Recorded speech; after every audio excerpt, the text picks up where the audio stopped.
بسم اللہ الرحمن الرحیم۔ السلام علیکم پیارے بچوں، سبق ہم پڑھ رہے ہیں رحمت عالم صلی اللہ علیہ وآلہ وسلم۔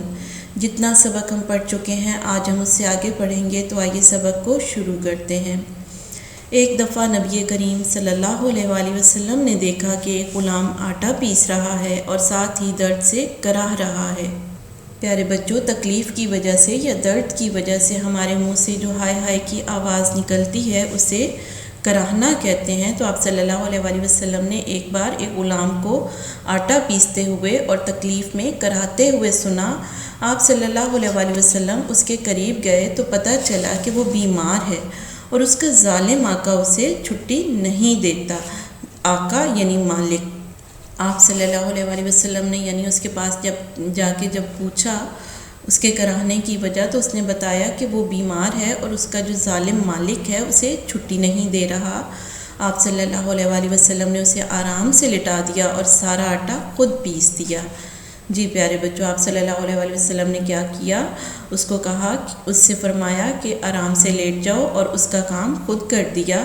پھر فرمایا جب تم نے آٹا پیسنا ہو مجھے بلا لینا، اور ساتھ ہی اس سے یہ بھی کہا کہ جب دوبارہ اسے آٹا پیسنا ہو تو آپ صلی اللہ علیہ وآلہ وسلم کو بلا لے۔ پیارے بچوں، پہلے زمانے میں آٹا پیسنے کے لیے ایسی چکی استعمال ہوتی تھی جسے ہاتھ سے چلایا جاتا تھا۔ یہ وہ چکی ہے جس کے ذریعے آٹا پیسا جاتا تھا۔ یہ چکی جو ہے اس کا یہ حصہ پتھر کا بنا ہوا ہے، یعنی پتھر ہے یہ۔ تو اس کے سینٹر میں تھوڑے تھوڑے سے دانے ڈالے جاتے ہیں اور اس کو یوں گول گھمایا جاتا ہے پکڑ کے، تو وہ دانے پس کر آٹا بنتے ہیں اور سائیڈوں میں یہ آٹا اس طرح سے گرتا ہے۔ اور اس چکی کو چلانا بہت ہی مشقت کا کام ہے، بہت سخت کام ہے، اور پہلے زمانوں میں آٹا اسی چکی میں پیسا جاتا تھا۔ حضور صلی اللہ علیہ وآلہ وسلم فرمایا کرتے تھے کہ تمہارے غلام اور خادم تمہارے بھائی ہیں۔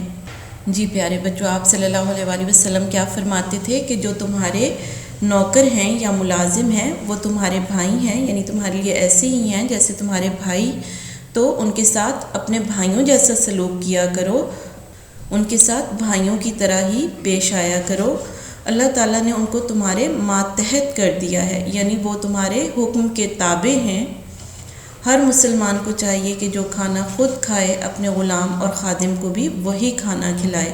جی پیارے بچوں، ہمیں چاہیے کہ جیسا کھانا ہم خود کھاتے ہیں ہمیں اپنے نوکروں اور ملازموں کو بھی کھانے کے لیے ویسا ہی کھانا دینا چاہیے، وہی کھانا دینا چاہیے، اور جو کپڑا خود پہنے ان کو بھی وہی پہنائے، یعنی جیسا کپڑا ہم خود پہنتے ہیں ایسا ہی لباس، ایسے ہی کپڑے ہمیں اپنے ملازموں کو بھی دینے چاہیے۔ اپنے غلام اور خادم سے ایسی مشقت نہ لے جو اس کی طاقت سے بڑھ کر ہو، اور اگر اس کی طاقت سے بڑھ کر کام لے تو اس میں اس کی مدد کرے۔ مشقت کے معنی ہے بہت زیادہ محنت۔ تو آپ صلی اللہ علیہ وآلہ وسلم نے فرمایا کہ اپنے ملازموں سے، نوکروں سے بہت زیادہ محنت کا کام نہ لو، اور اگر کبھی بہت زیادہ محنت کا کام کرنا پڑے اور ایسا کام ہو تو خود بھی ساتھ ان کی مدد کرو۔ نبی کریم صلی اللہ علیہ وآلہ وسلم انسانوں ہی نہیں بلکہ بے زبان جانوروں پر بھی بہت مہربان تھے۔ مہربان کے معنی ہے رحم دل ہونا، ترس کھانا، یعنی آپ صلی اللہ علیہ وآلہ وسلم انسانوں کے ساتھ ساتھ جانوروں کے ساتھ بھی بہت ہی محبت، شفقت اور رحم دلی سے پیش آتے تھے، اور ان پر کسی قسم کا ظلم یا زیادتی ہوتے نہیں دیکھ سکتے تھے۔ زیادتی کے معنی ہے ناانصافی، ظلم کرنا۔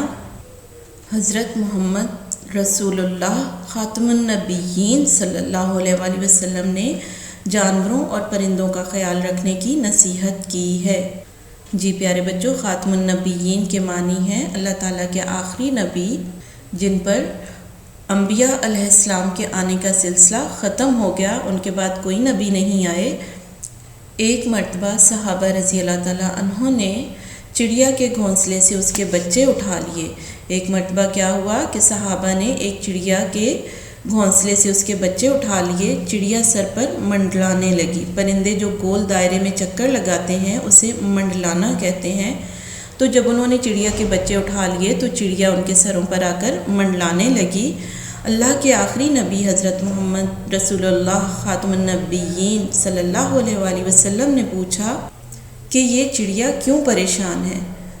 جب آپ صلی اللہ علیہ وآلہ وسلم نے چڑیا کو منڈلاتے ہوئے دیکھا تو پھر آپ صلی اللہ علیہ وآلہ وسلم نے صحابہ کرام رضی اللہ تعالیٰ عنہ سے پوچھا کہ یہ چڑیا کیوں پریشان ہے۔ صحابہ رضی اللہ تعالیٰ عنہ نے جواب دیا، یا رسول اللہ صلی اللہ علیہ وآلہ وسلم، ہم نے اس کے بچے اٹھا لیے ہیں۔ آپ صلی اللہ علیہ وآلہ وسلم نے فرمایا، جاؤ بچوں کو گھونسلے میں واپس رکھ دو۔ یہ سن کر صحابہ رضی اللہ تعالیٰ عنہ نے فوراً چڑیا کے بچے گھونسلے میں واپس رکھ دیے۔ یعنی جب آپ صلی اللہ علیہ وآلہ وسلم کو پتہ چلا کہ صحابہ کرام رضی اللہ تعالیٰ عنہ نے چڑیا کے بچے اٹھا لیے ہیں گھونسلے تو آپ صلی اللہ علیہ وآلہ وسلم نے انہیں ایسا کرنے سے منع فرمایا اور ان سے فرمایا کہ وہ بچوں کو واپس گھونسلے میں رکھ دیں۔ اسی طرح سے ایک مرتبہ آپ صلی اللہ علیہ وآلہ وسلم کہیں تشریف لے جا رہے تھے، یعنی کہیں جا رہے تھے، راستے میں ایک اونٹ پر نظر پڑی، یعنی کہیں جاتے ہوئے آپ صلی اللہ علیہ وآلہ وسلم کی راستے میں ایک اونٹ پر نظر پڑی جو بھوک کی وجہ سے کمزور ہو گیا تھا۔ آپ صلی اللہ علیہ وآلہ وسلم کو بہت دکھ ہوا۔ آپ صلی اللہ علیہ وآلہ وسلم نے فرمایا، لوگوں ان بے زبانوں کے معاملے میں اللہ تعالیٰ سے ڈرو، یعنی ایسے جانور جن کے آپ مالک ہیں، اگر آپ انہیں بھوکا رکھیں گے یا ان کا خیال نہیں رکھیں گے تو اللہ تعالیٰ کے ہاں آپ اس بات کے جواب دہ ہوں گے اور آپ سے ان کے بارے میں پوچھا جائے گا۔ سچ یہ ہے کہ آپ صلی اللہ علیہ وآلہ وسلم کو تمام جہانوں کے لیے رحمت بنا کر بھیجا گیا۔ پیارے بچوں، سبق ہمارا مکمل ہو چکا ہے۔ آج کا لیکچر ہمارا یہیں پہ ختم ہوتا ہے۔ اللہ حافظ۔